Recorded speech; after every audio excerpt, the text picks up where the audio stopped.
One of the best parts about video games is that they can span across many different genres and open up many unique experiences, from action adventures to RPGs to platformers and even Nintendo Labo. There's bound to be something that appeals to you. I love the ones I've stated, but one of my all-time favorites that I have grown a massive appreciation for throughout the recent years is mystery adventure games. You may have also heard them be referred to as visual novels. Games that have a major focus on story aren't really uncommon anymore, but this genre's sole purpose is to tell a story, with layers of mystery that are meant to keep you hooked from start to end. They all have some elements of gameplay, but that gameplay is meant to service the story, unlike many other games where the story is just there to service what you do in gameplay. You're not playing Mario for the story rescuing Peach. I mean, I guess if you're into that, I don't know. You're rescuing Peach with the gameplay of Mario. Text boxes full of dialogue with characters emoting is what a lot of your experiences will be, accompanied by OSTs that are meant to capture the atmosphere behind each scene. I know these kind of games can certainly be boring for some, and I can definitely understand why, but man, when they're done well, they can be some of the most unforgettable experiences I can ever have with a video game. I know I've just poured out my heart for this genre, but being honest, I still feel like I haven't played a whole lot of them. Of course, I've gone through the basics of Ace Attorney and Danganronpa. They're probably two of the most popular series for this sort of genre, and the only other notable example for me being the Daigyakuten and Saibon duology, which is still Ace Attorney but as a spin-off series. I still consider my experiences to be pretty tame, so I'm still trying to expand my tastes by giving new games a chance. The next game I wanted to give a shot though was a little game released in 2019 that was published by Spike Chunsoft. The Somnium Files. Or I guess, AI The Somnium Files. The trailers for this game pronounce it as so I'm just gonna use that even though I'm used to AI, whatever. Released on September 17th, 2019 for PC, PS4, and Switch, The Somnium Files was created by Kotaro Uchikoshi, created the Infinity series, and more notably for this game, the Zero Escape games, which were 9 Hours, 9 Persons, 9 Doors, Virtue's Last Reward, and Zero Time Dilemma. I have actually played 999 a few years ago. I know I said I haven't played many mystery games, but hey, it's not like one extra game would have changed my point. Anyways, 999 was such a fascinating and awesome game. Definitely one of my all-time favorites, and its atmosphere and tension were top-notch. I have yet to finish Virtue's Last Reward, but I've also heard it was really good, and Zero Time Dilemma seems to be the black sheep of the series. Definitely something to look forward to though, for better or worse. So around 25 hours of my lifespan later, I finished the game on the Nintendo Switch, and wow, that was a great time. This is my favorite game that was released in 2019, and one of my favorites that I played this year. It's another great addition to this genre, and I just want to sit down and share my love for this game, and interest anyone new to this game to give it a shot. To do that though, I should first explain what the heck an The Somnium Files even is, so how about we get started.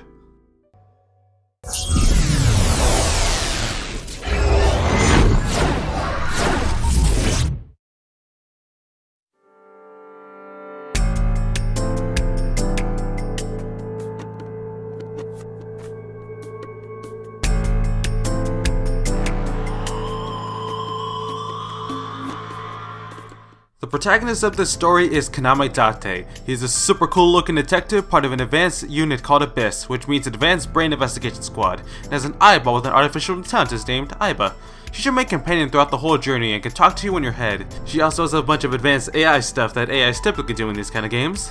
The game begins with you starting the initial investigation of the murder of a woman named Shoko Nadami. Her corpse is found in the merry-go-round of an abandoned amusement park with one eye missing, and it's said by her boss that this murder resembles a case that occurred 6 years ago. This is a fantastic way to start the game. It establishes straight out of the gate that this is a murder mystery. The somber yet slightly eerie music, the late night with rain harshly falling, the immediate investigating of a crime scene, and the allusion to big mysteries that will span across the whole game had me hooked and intrigued right out of the gate, and made me want to see things through until the end.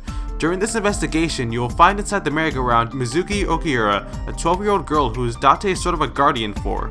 After this, you're taken back to headquarters to go over this whole case and get your first lead, and from then on, the game becomes about you solving this murder. The goal is simple, but this quickly sprouts into a gigantic story with many different backstories and characters at play, along with a bunch of other incidents that may occur depending on your path, but more on that later. To get to the investigating itself, looking around the area and selecting objects is extremely quick and snappy in this game. The UI makes it very clear what has and hasn't been examined to its fullest, and it's hard to get lost or feel stuck when investigating. Only real complaint about investigations is that there will certainly be times where investigating objects won't really lead to much. You'll just get an unvoiced line saying what it is, and then you're moving on. This makes up only a small amount of objects though, and there's usually a tons of fun dialogue to get when looking around, which still can be motivated to investigate everything. Even when you revisit areas a lot, there's a good chance you'll find new dialogue by examining objects again. There's probably still a ton of dialogue that I missed throughout the game that I want to go back and find. Outside of cutscenes, you always have full control of the camera, and you'll often have a good range of areas to look around and observe. It gives an extra layer of life to these environments and that you really are looking from Date's perspective. It also helps that the environments themselves look great. You can really appreciate all the detail that went into these locations, and I generally love the visuals for this game. Actually, talk more about Date, man, I freaking love this guy. The motion art of this game really makes him look like this super cool and serious guy, but in game, I mean, he can be really cool sometimes, but a lot of the times he's a cringy 30-year-old who's horny as hell, and I honestly love it. He clearly cares about and is devoted to his job of solving this case, but he's full of a bunch of snark and does not like to deal with crap. As someone who's played a lot of visual novels where the protagonists are more standard nice guys that are pretty casual in attitude, Date felt like such a breath of fresh air. I like how he can be a bit of an ass and has his own brand of humor. He ain't trying to be this perfect vessel for the player. He's his own entity who always acts as his own character, and has a great deal of involvement with whatever happens in the plot. This is very much helped with Aiba. She may be an AI, but dang does she not put up with some of the crap Date says. She often have a bunch of unique reactions of her own to the situations that occur, and the two interact in this sort of telepathic way where they both talk in Date's mind. It's a really cool extension of the standard thinking boxes in other games. Those are still here in the form of those unvoiced text boxes, but most of the time you'll be giving these voice interactions. It's a nice mixture of keeping things to Date's thoughts while making them still discussions. They get the most interactions through the most unique and interactive part of this game though, Somniums. Through what's called a sync machine, you are able to sync into the consciousness of many different characters in this game. This is when the visuals of the game get really creative and abstract. The colors will have to be much different than anything you see in the real world, and the scenery can get very strange, but in a cool way. A lot of them are based on already existing locations, but they'll still feel like totally new in different places.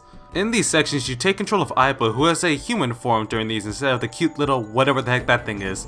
Hey, Aiba, plushie. Your goal in these Somniums is to get information from the host's mind, which is done from unlocking mental locks. How you go about doing this is unique to each Somnium, but you're commonly solving environmental puzzles, as you have full control over Aiba and can move around the whole area by your own free will. This is once again another layer of interactivity the game gives you, which helps your engagement with the area. Date is the one that communicates telepathically through Aiba instead, and you'll be giving orders as him for objects that Aiba encounters. You're given at most 4 different options for what to do, and your actions with the different objects is what will solve the puzzles. A lot of what happens can still feel very abstract. You are in someone else's subconscious, so there's a lot of dream logic at play. This can make the Somniums feel very trial and error at points, but if you pay attention to specific patterns that happen in the Somniums and what objects mean in terms of a narrative significance, they're honestly not that hard to solve. Certainly isn't as difficult as something like the puzzles from 999. The main tension of the Somniums is that there's a time limit. You're given exactly 6 minutes to solve everything, but time will only advance whenever Aiba moves or when interacting with objects, where you'll be given an indicator on how much time an action will cost. To make time management more interesting, you're often given what are called timies whenever you do an action. These can either cut the amount of time an action takes to a fraction, or set the amount of time an action takes into a specific amount of seconds. You're free to use these however you want on whatever actions, but you're only able to hold 3 of them at a time. This is where the real strategy of Somniums takes place. Sometimes it'll be beneficial to do those actions that you know won't do anything but get some fun dialogue if it means getting useful timies, and using them is practically a requirement as actions start needing more and more time as the game goes on. So you're gonna have to give yourself as much leeway as possible if you want to get through them. There's even harmful timies that will cause times for actions to multiply, so for those kind of situations, it can be beneficial to do an action that costs much less to get rid of that multiplier. A lot of my strategic thinking during these seconds revolved around what actions to save me the most time and what order using what timies, and it helped in adding interest to the Somniums from a gameplay perspective. One of the best parts of Somniums to me is that a lot of the options can lead to really comedic and funny moments that got great laughs out of me. It is time to unleash the Drift King. Didn't you crash a minute ago? Besides, the forklift is front-wheel drive.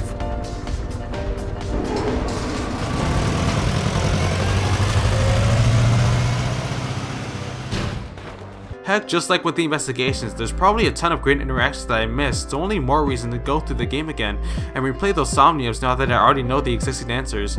These Somniums overall are just really cool to me. They play into the overall story in a fantastic way. Since you are basically in people's dreams, you're getting either important information for the story or great insight into who they are as characters. Some of the most emotional and powerful moments of the game came from Somniums. Those who played the game definitely know what I'm talking about. One important aspect I have yet to mention about Somniums though is that a decent number of them have two different outcomes based on how you solve puzzles. This is what leads to the different story branches of this game, all shown in a flowchart. A lot of the paths will play out very differently and will lead to different route ends, with about half of them being based around main characters. These paths aren't just a way to tell different stories within one game though. They're all meant to give information that make up the overall story, and you can only get the true ending of the game after you get every other ending. To make the narrative more streamlined, you'll be given a few pathway locks that'll block out a specific route. Doing this is actually a pretty smart way of hiding certain reveals, because once you do every other route, you'll start unlocking locks in a linear way leading up to the finale. Even with branching paths, this game still has a set narrative, with a defined beginning and end, so don't worry if the branching paths make you think that this game is too open, or doesn't have a cohesive story. The only other segment of the game I haven't mentioned are the action moments, which mainly consists of QuickTime events and horniness. Yeah, that's all I'm gonna say about that, so just look at this scene. Date, a porno mag at your feet. What?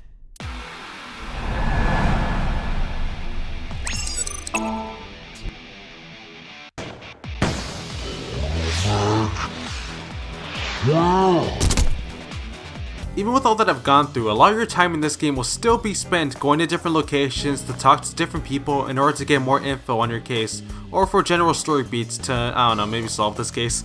There's going to be a lot of different characters to talk to besides your own eyeball. This includes your 12-year-old roommate Mizuki, who I mentioned a while back, your residential Minecraft streamer Iris, and no, I'm not kidding about that Minecraft part, her mother Hitomi, this 24-year-old that doesn't look 24 Ota, your boss at Abyss, well called boss, the tech guy Pewter, and like a dozen others that I haven't mentioned that new players can meet themselves. I do like the mermaid though, she's cute. So yeah, I think I've pretty much gone over the gist of this game. I'm sure by now you know what the heck an Eye of the Somnium Files is, but there's still some more specific stuff about this game that I'll ever want to go over though. I won't spoil anything, but I'll try to get across everything that I can. First off, the voice acting for this game is amazing. This game has both a Japanese and English dub. I played the whole thing using the English dub, and the English cast knocked it out of the park. They made all the funny moments crack me up even more, and the emotional scenes hit even harder. When someone is emotionally in pain, it really does sound just like it. Nothing ever sounds awkward or takes me out of the experience, and these lines flowed really well into one another. Also, everything except Date's individual thoughts are fully voice acted. As someone who's mostly played visual novels like Ace Attorney, Danganronpa, which was only voiced during trials, and other games that were on the DS, having nearly the whole game be voiced was a pretty big deal to me. To go with this, I love the presentation of this game. Presentation is one of the most important parts of a visual novel to me. Since a lot of these kind of games are just dialogue, you gotta make sure they have life to them, with great expressiveness. Even though the mouth animations are kinda weird, these portraits display fantastic expressions that display every emotion that is needed to make these characters feel alive. This is helped by the fact that these expressions are also on their location models. All the detailed visual information you need for a character is displayed from only their shoulders up, which is impressive to me. I may also have some personal favorite expressions that you may see right here. They look kinda weird, but honestly they are just really entertaining to look at. The music though, the music for this game is phenomenal. If it's not being really catchy, they're setting it the many different atmospheres of this game, or just being really heartfelt and emotional tracks. You know visual novel has a good OST when you can just listen to a track and envision a scene of the game from when it plays, and that happens to me with this OST constantly. You'll just be in your car going over what you know, and there's this great track to go along with it that really makes it feel like you're in a brief waiting period where you refresh yourself. If you asked me to name my favorite tracks in this game, it would probably hit the double digits. To speak more about characters though, wow, so many of them are really well done. There's a lot of different characters that you're going to be talking to, and they all have standout and unique personalities that set them each apart. Many of the more important characters get great fleshing out, and none of them ever bored me at all. There's a great charm to them that makes the back and forth exchanges have a strong energy. Minor characters too will oddly be really memorable as well. A bunch of people really love the mermaid character for being so minor, not gonna lie, I kinda did too.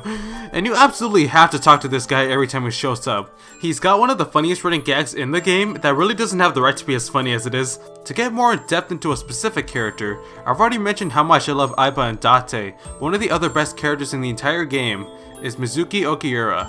On her own, she's a really fun and sassy child with VA Karina Boetker doing a fantastic job, but when you pair her with Date, who's basically her guardian, which leads to a complicated relationship, you get some of the best interactions in the entire game, and one of my favorite dynamics I've ever seen in a visual novel. Scenes with them are either really humorous or somber and emotional, and these tones switch at a dime without clashing at all, which is such a tough balance to do, and this game frickin' nails it. They're probably my two favorite characters in the game, and I think what was done here is something special and worth seeing. Even quick stuff like this. 4 years ago, Mizuki used to hide in them to scare you, didn't she? Yeah, and I would scold her every time. She hasn't done such childish things lately. Good news for me. You think so? I imagine that a part of you actually misses it. Says a lot about the two as characters. I love dialogue that can get across a lot with even the simplest lines, and this game is so damn good at that beyond just these two. The dialogue in general just feels really sharp and witty. Information is always told clearly to you without getting stale, and the pacing for this game is just so solid. Not one point in my time playing did I feel like this game dragged, which is kind of insane to me. In parts where not a lot is really happening, there's still this swiftness with talking to people and learning new facts that still kept my attention and made it really hard to put the game down at points, cause I always just wanted to keep going. It helps that this game is great with adding new information to the story and sprinkling reveals all throughout until everything finally comes together by the end. The narrative is just really tight and solid, and those final hours give fantastic twists, reveals, and emotional moments that'll make revisiting the whole game to see how everything was foreshadowed and planned all the more worthwhile. You may find the quick contrivance here and there, and maybe you'll find a plot hole if you're really looking hard for one, but that's kind of a thing for many of these types of games, and there's nothing majorly distracting about the plot of this game to me. It's a solid and comfortable ride from start to end that has a consistent flow. And with that, I think I've said all I need to about the Somnium Files, at least for this point in time. I hope that I made my points on why I think this game is a worthwhile experience. This game, in terms of design, presentation, writing, pacing, voice acting, structure, and emotion, truly makes it feel like a modern murder mystery adventure game that had a ton of effort and care put behind it. As the game goes on, you can collect concept art along with getting profiles for every character and an appendix with a crap ton of terms, but you can really see the personality in so many of the descriptions. It's very clear to me that Uchikoshi and his team wanted to make something special with this game, and in my eyes they did. Anyone who has a love for the adventure mystery genre should consider giving this game a chance, and I think you will at least find something to love here. It's not my favorite of the genre, but it's one that I'm glad I played, and it will not fade from my memory anytime soon. Give the game a shot on either PC, PS4, or Switch, and have your eyes finally be opened.